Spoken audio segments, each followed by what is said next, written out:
Hello and welcome to this episode of the Anna Asks podcast. I am your host, Anna, and today I'm speaking with Mary Allen.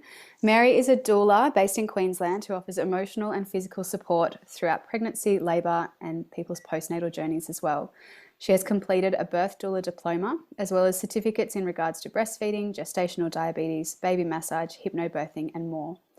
She is a mother of 2 young children, with a third on the way, and that is what we have met here to talk about today. She also has an extensive background working in early childhood education and care and has a diploma in child, youth and family intervention as well. Welcome to the podcast, Mary. Lovely to be here. Before we dive into some questions, I would just like to acknowledge the traditional custodians of the land on which you and I are recording today. So I am in Lake Macquarie area, New South Wales, which is a Awabakal country. And where are you located, Mary? I am in the Fraser Coast and we are on the land of the Butchulla people. Beautiful. I've given you a brief introduction there. Perhaps you could let us know kind of who's in your family and what led you or what spurred on your drive and desire to do the work that you now do with families. So I'm the oldest of 6 children, 15 years being apart from me and the youngest. So I've always been around children and babies. Every time my mum was pregnant, it was, baby, baby, baby. I'm so excited. It wasn't really until I became a mother myself where I realized that, it's not really the baby perspective, is that it's a huge journey for the mother, and it should be more focused on the mother. It isn't, but it should be. And I had some issues breastfeeding my first, but I once I learned more about breastfeeding, I understood that it wasn't like anything physical about me. It was just my knowledge. And so probably breastfeeding is where the doula journey for me started. And then a couple of years ago, 3 years ago or so now, I started realizing that I wasn't myself on contraception. And so I started looking into that, and it just kind of led one thing to the next. And I got off contraception. I realized that I was a completely different person, not on contraception. And then I kind of had I was working in childcare at this point, and I realized this isn't what I want to be doing forever. I'm not sure what I want to do now, because I felt like a different person off contraception, if you can understand that. So once I had gotten off of it, I did my diploma in child, youth, family intervention. I tried that for 6 months in that job role. I did not like it. It was very computer based and traumatic. And then I met someone, and she was a midwife. She was studying to be a midwife at the time. She's a midwife now. And I told her I was interested in midwifery. And then she said, yeah, that's great. Have you heard of a doula? And I hadn't at that point. So I looked into it, and that's where it was. That's just kind of what happened. I'd started with the diploma, and the diploma really was just like the start of everything. I've learned so much since that diploma. It's absolutely crazy. There's so much to learn, and no one will ever be able to learn everything there is about the birth world. It's beautiful. It's magnificent. It's just incredible what our bodies do. And I think that's part of the mystery, because we will never know, because it's a really internal, personal journey. It is. It really, really is. Every single woman will have a different journey and a different outcome and a different perception on their journey. According to the Evidence-Based Birth website, having a birth doula or having continuous support during childbirth from a doula decreases the risk of a cesarean birth by 39%. The likelihood of a spontaneous vaginal birth, so no induction of labour, end up having a vaginal birth by 15%. 10% decrease in the use of any medications for pain relief. Shorter labours by 41 minutes on average. A decreased risk of the baby having a low AGPAR score, which is in relation to the baby's health and alertness at birth. And a 31% decrease of being dissatisfied with the birth experience overall. So that is obviously a really powerful role. Now that you're looking at becoming a mother for the 3rd time, or a mother of 3, having had that whole world opened up to you the veil lifted, eyes open wide, however you want to call it. I'd love to hear how you are approaching things regarding your own pregnancy and birth, and perhaps even postpartum as well, and seeing how things may be shaping up differently for you this time compared to first time around and second. Yeah. My first two children, I was a very different person. I knew nothing about this. I was as we call them, a good little girl, and I listened to the doctors. I did what I was told, which led to both of them being induced underneath 38 weeks. That's very early. It is very early. I remember them telling me 37 weeks is the lowest we can go.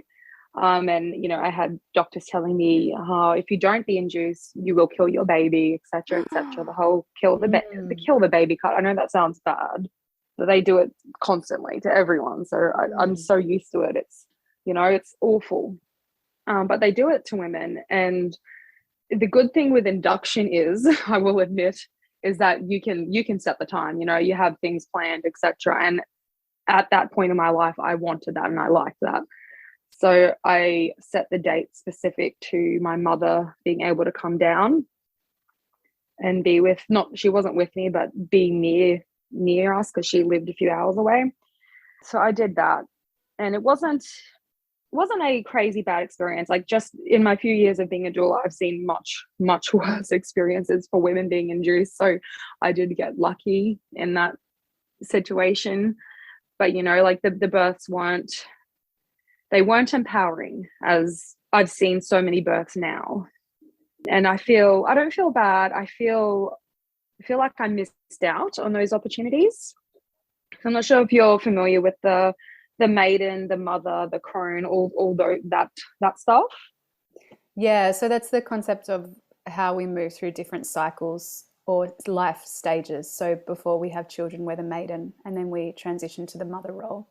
Around about perimenopause or menopausal time, we move into this Marga phase, and then the crone is like the grandmother, kind of the elderly woman kind of phase. Yeah, I love it. It's beautiful. And while I'm a mother now, I feel like, because I never got that spontaneous, empowering, physiological birth, I went from a maiden to a mother without any realization, or kind of like that transitioning really happening. Yeah, without the hormonal and the bodily shift. And then you go back on contraception, which pushes your body back into thinking that you're in a different phase to where you're at. And yeah, I can see how it would feel that way. Yeah, I did. And I love my children, and I try and be the best mother I can be. I feel like I missed out on that transition, that hormonal transition that I should have had, because my labors were medical. They were made to happen. They were induced. So I never really had that. And when you are in labor, you kind of you get into this whole different dimension, like a physiological natural labor. You get into this completely different dimension. It's another universe. And I believe that is when that transition happens. And I never remember getting into that. I just remember being in pain all the time. Yeah, I think it's Jane Hardwicke Collins who writes about that in labor and in the depths of physiological transition, the mother goes out to the stars and she brings the soul of her baby back. Like, you are way out in another place. And I have had that physiological unmedicated birth, and I think it brings you to a place of like, if I've just managed this, there's really nothing that you can challenge me on in my mothering, because I am so sure of my capabilities. And definitely, induction has its place when there's a medical need, but from the sounds of it, that may not have been the case with your two children that are earthside already. No, it wasn't. So their reason for induction was, so I was very unhealthy. You would classify me as morbidly obese when I fell pregnant with my first child. And so they tested me early for gestational diabetes, and I was positive, which at the time, I didn't know anything. So I went with it. But now I know more. I know that So before you get to around 24 weeks, or there's some certain marker, you know, it would be different for everyone, where your placenta has a hormonal shift, and that's when gestational diabetes kicks in. But if you're tested positive before then you would have had pre-diabetes, not gestational diabetes. Do you know much about that? I don't know heaps, but for somebody who's looking for more information directly about gestational diabetes, I would encourage you to look up the work of Dr. Lily Nichols. She's done an excellent podcast episode on the Science of Motherhood podcast for anybody who wants to go and listen to that. And even as you mentioned about, you know, your weight at the time leading you to being classified in a certain way, the impact of body size versus the practitioner's perception of capacity based on body size is a whole different situation altogether. So I'd encourage you to get your hands on a copy of In Your Own Time by Sarah Wickham, if that's something that you need to dig into a little more as well. Yeah, while we're on that, there's also a couple of really, really good podcasts from the Midwives Cauldron. It's one of the people who do it is Dr. Rachel Reed. She's a big believer in physiological birth, and those podcasts are just fantastic. It's there's two parts to it. Yeah, so Dr. Sarah Wickham has been interviewed on the Midwives Cauldron podcast as well. So that would be a really good one to listen to. Yeah, no, it's all great information, isn't it? It's just fantastic. Yeah. But yeah, because of my unhealthy lifestyle, I had, you know, we'll say I had gestational diabetes, but it would have been pre-diabetes. So, you know, and everyone I know of who has GD does get induced. You don't have to, unless your blood sugar is out of control, you do not have to be induced. But as I said, I was young. I didn't know anything. I just went with it. Yeah. And they start putting the fear of, you know, your baby will become too big and, you know, their shoulders will get stuck and blah, blah, blah. And again, that's not actually backed by the research literature. So I would go and do some serious exploring if those things are starting to be put in front of you in your pregnancy care journey. So what is going to look different this time around, Mary? You have obviously done a lot of learning and reflection and redesigning what this birth plan is going to look like. Yeah, I have. Very different. I just want to say my first two children, even though I had GD, they were born and we were both completely healthy. Their blood sugars were fine. So there was, you know what I mean? It's just they were completely fine. It is what it is. And I think if I hadn't have seen the things that I've seen in the last few years in my role as a doula, it would be different again. But I have. So this time around, I'm not doing any hospital prenatal care. Yep. So you're going to be declining tests and things, or you're skipping appointments inside a hospital setting? Both. Yeah. So I took a pregnancy test, found out I was pregnant, and my periods were regular. So I knew my dates, everything like that. I didn't get the dating scan. I didn't get the nuchal scan. Just the time, by timing, just magical timing, divine timing, if you want to put it. I had blood tests to test my iron and nutrient levels a week before I got pregnant. So that was just perfect. So, you know, I had something to go by, and I have low iron and I'm working on it. And I've had a recent blood test just through my GP, and I have had my iron go up, which is awesome. Excellent. Just through diet, and that's it really, just diet. Yeah. So people who choose not to have practitioner-based medical checkups throughout their pregnancy, there are different names for this, but in general, I've heard it referred to as a wild pregnancy. Is that the way that you're going to continue to go as your due date approaches, or your estimated due month approaches? Kind of. So a true wild pregnancy is no scans, no tests, nothing. You just rely on your body. You don't rely on any outside source. But I had the morphology scan. It's kind of a wild pregnancy minus the morphology scan.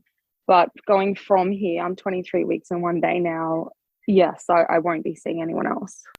Yeah, so the morphology scan is the one that happens at 20 weeks, where they check for a range of anomalies or abnormalities in development. And some people choose to have that scan and not the others, because that will give them an indication as to whether the baby requires immediate medical care or operative support or whatever after the birth. Yeah.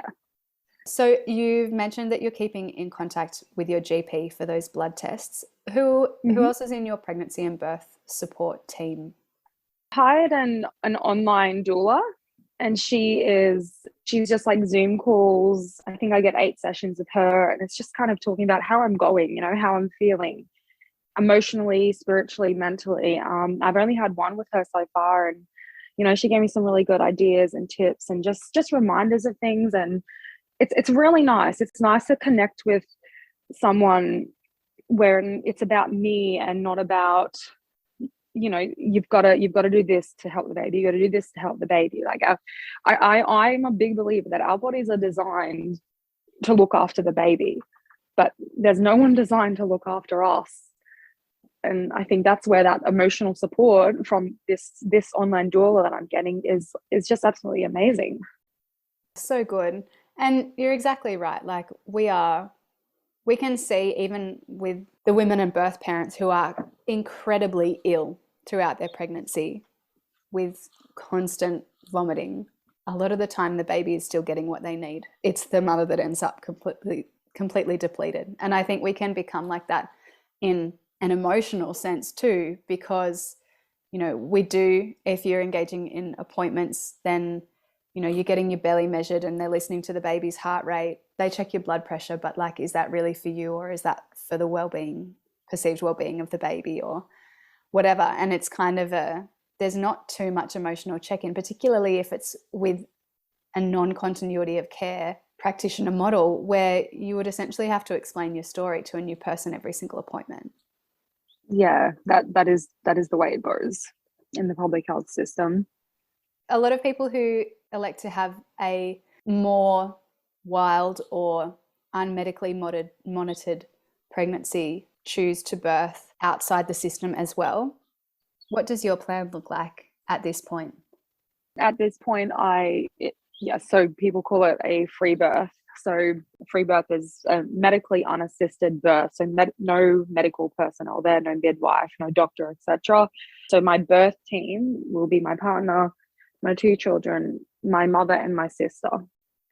Have you felt that you've had to prepare those people or in some way instill faith into them that you can do it? Or have they been on board from the start? My sister's been on board from the start. She calls herself my assistant doula. She's 15. She's absolutely fantastic. So she knows a lot of what I know, and she's great. So I hadn't had to do anything with her. My mum, I don't know. My mum's odd. So she had six births. They were all natural, physiological, vaginal, and she doesn't really seem to care. She's just like, well, it's just birth. You can do it. Which is great, like there's nothing, like she has no fear. Her lived experience is that birth works. Wherever you are, birth will work. So yeah, that's cool. My partner was a bit not on the fence. So it's been a really rough time. This pregnancy was a surprise for us. I actually had the copper IUD in the second or third day of my period that month that I got pregnant. So it didn't work, but we wanted the baby, but the timing was wrong because his mother was quite ill. But this baby wanted to be here, so it's here and it's fierce. So it's been a rough start for him for this pregnancy. When we first found out I was pregnant, his mother started getting sicker. I said to him, I'm not going to the hospital. So I'm either having a home birth with midwives or a home birth without midwives. I will leave that up to you.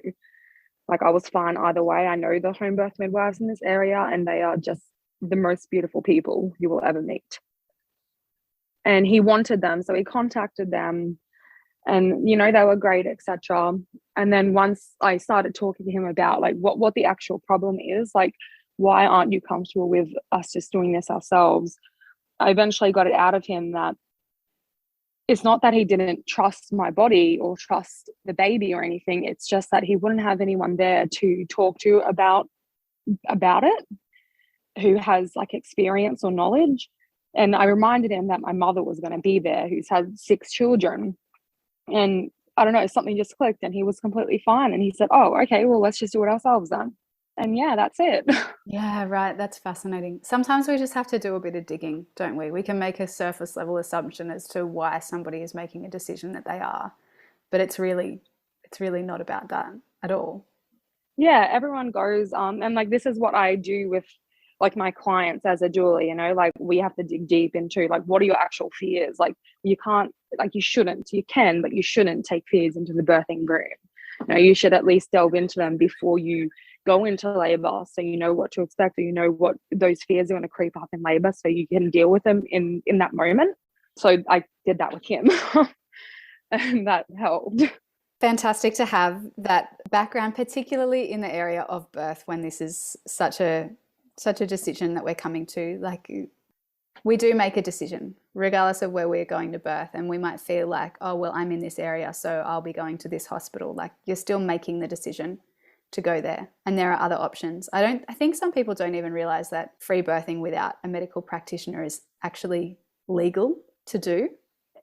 But I just want to stop there because they actually don't. It's, yes, you're right, they don't think it's like legal, but it's something that doesn't even cross into some people's minds as not at all. Not an option, not a possibility. I don't even know the right words, as an existence maybe. I think unless you have some kind of awareness of birth keeper world birth systems, then you don't know, unless you have had somebody that you know who's done it themselves. And you hear that story and you think, oh, that's interesting. I didn't realize you could do that. And then you start finding out some more, which probably leads to my next question, which is about what kind of resources are you drawing on for yourself, or do you draw on for your clients in preparing for a birth? See, that's hard because of, you know, I'm a doula, I've done all the work. It's already there for me. Like it's already in my brain. I already know it. So now it's kind of more of I know the work, I know the information, what I feel I need to know. So now it's kind of just you know, I need to remember it, or I need to just be reminded of it, or I need to think positively. So how I'm doing that is I'm just keeping up to date with like the podcasts that relate to me. So Freebirth Society, Renegade Mama, I'm just listening to those every now and again. I'm listening to soulful music. I'm going for walks with my children in nature. I'm planning my mother's blessing this week, and like I'm so excited to do that. You know, like I've made a birth altar up. I'm in the process of designing some birth art. I want to do something with a placenta with my children. I'm really excited for that. So I'm just doing things that make me feel good and that I need to do to have a positive birth.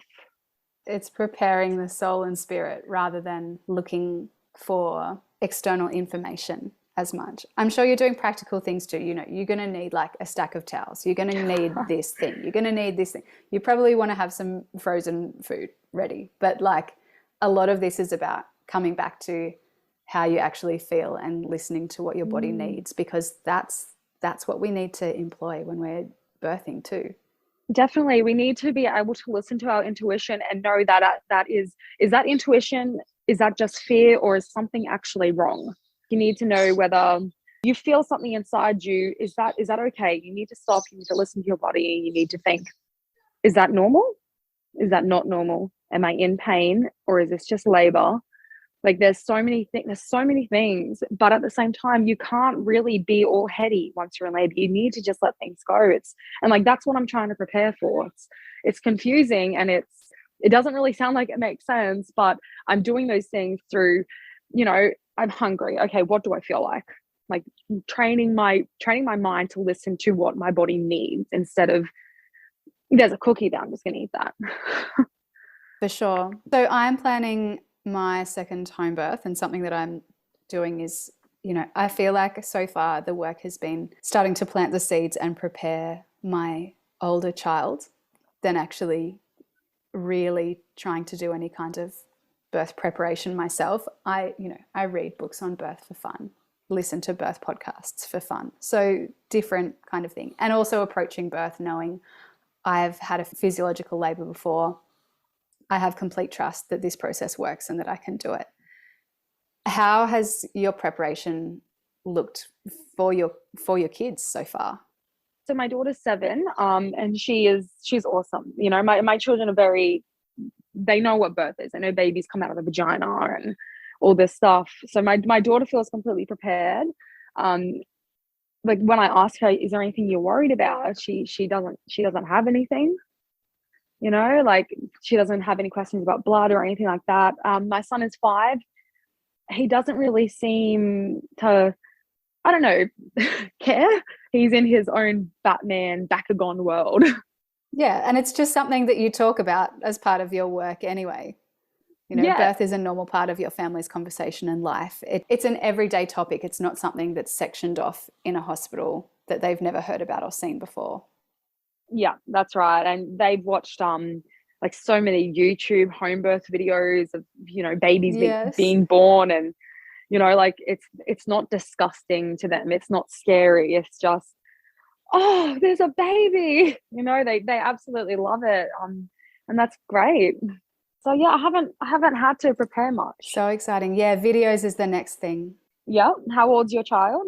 She's 3, 3. so a bit younger, and I think for us it's going to be more about preparing her for the noise rather than seeing anything else. She's quite sensitive around noise. So we're currently doing lots of like yelling and moaning games and pretending that we're squeezing our tummies to make the baby come out and making all sorts of strange noises.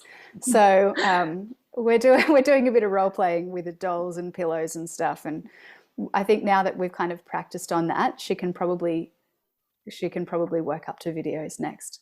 I don't know if she'll decide, like she may or may not decide to stay for the actual labor. Sometimes Yeah. I watch birth videos, like I have this vision of, you know, her being there and it really normalizing birth and all these things. And then I watch birth videos and I see the kids moving around and like asking questions and wanting to touch the mum and stuff. And I'm like, oh, it's so annoying. Just get away from her.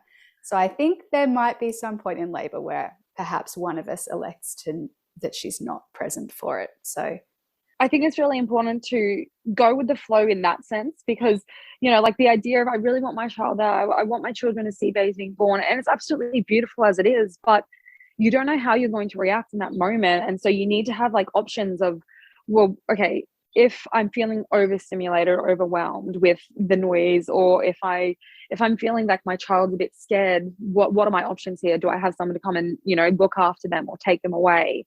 Or is there a book that my child loves that makes them feel comforted during the labor that they can use? Like, you need to plan for those little things. And so with my mum and my sister being here, that like, while I would love them for support for my birth, I am completely happy with just my partner being that support person. So I feel like my mum and my sister are going to be here more so for my children and just cleaning up and setting up or whatever. That's my plan, you know, like I would love them there for support, but I feel like I won't need it at the moment, but I want them there in case my children need it. Just as you're speaking about your mother and sister, I'm thinking back to the story. You mentioned Dr. Rachel Reed before, and she's got a brilliant book called Reclaiming Childbirth as a Rite of Passage. She gives a lot of information in a standard non-fiction text, but she's also written a narrative about Eve, a mother who is being attended by the women in her family, and how an undisturbed birth has looked for thousands and thousands and thousands of years, and about how that physiology is in place to keep us safe. The human race could not have got to 7 or 8 billion people now across however many thousands of generations if birth was as inherently dangerous as the prevailing wisdom would have us believe. Like, yes, there are medical emergencies. Yes, things do need to get addressed that can be helped with medicine now that once could not. But for the vast majority of births, if left undisturbed, they will progress perfectly. So Beautiful. I love hearing about how that is brought into your vision for this expansion of yourself and your family within your home, and also hearing you say, I just have to tune in and listen, you know, is this something that I feel is wrong? Because people who choose free birth make a really informed decision to do that, and no one chooses to endanger their baby. If there's something that you feel is not right, I don't expect that you're going to sit at home for 3 days going like, oh, I don't know about this. You know, if you feel like something is really like, okay, this isn't right, you're going to make a decision based on what's best for you and your baby at that moment. Yeah. That's my little spiel to end, I think. I like it. That's right. Yeah. Mary, if anybody is listening who is wanting their experience to be different to the first time around, or just altogether better than the cultural norm, is there a little piece of advice that you would like to give them? What do you want to be different? Like, do you want to be treated differently?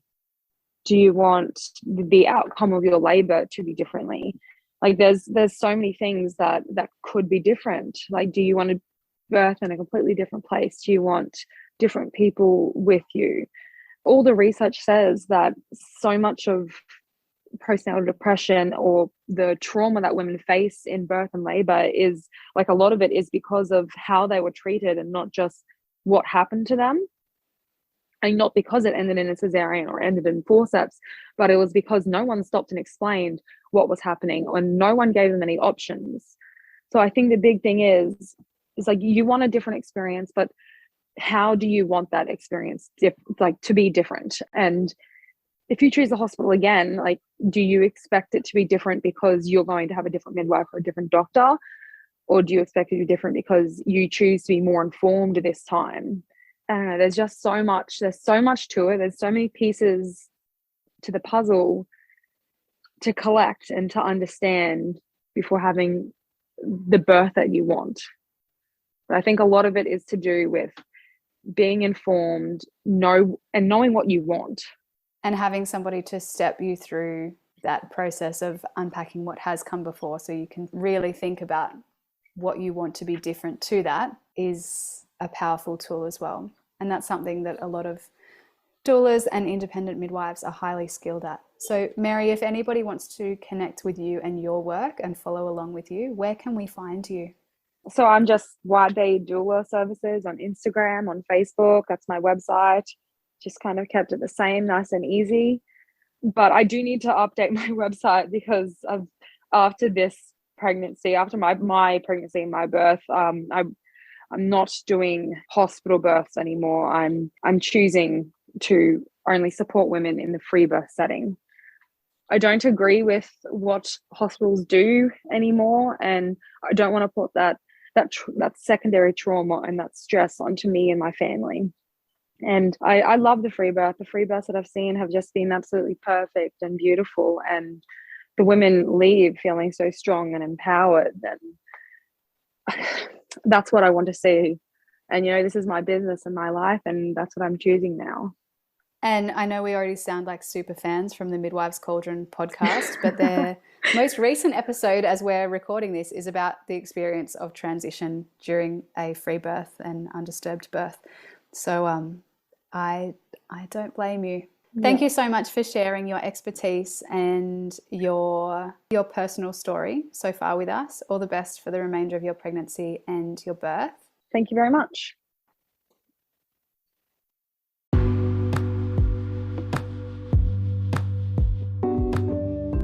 Thanks so much for listening. If you love this episode of Anna Asks, it would be a great help if you pop across and leave us a 5-star rating or review. This helps other parents and people to find us and join in the conversation. You can also become a sponsor of this pod for $2.99 Australian a month via the link in the show notes, or head to my website www.annacusack.com.au to grab my free postpartum preparation e-guide, check out my services, or grab my book, Mama You're Not Broken. Until next episode, bye from me, unless of course you want to come chat via socials at Anna Cusack Postpartum before then. See you soon.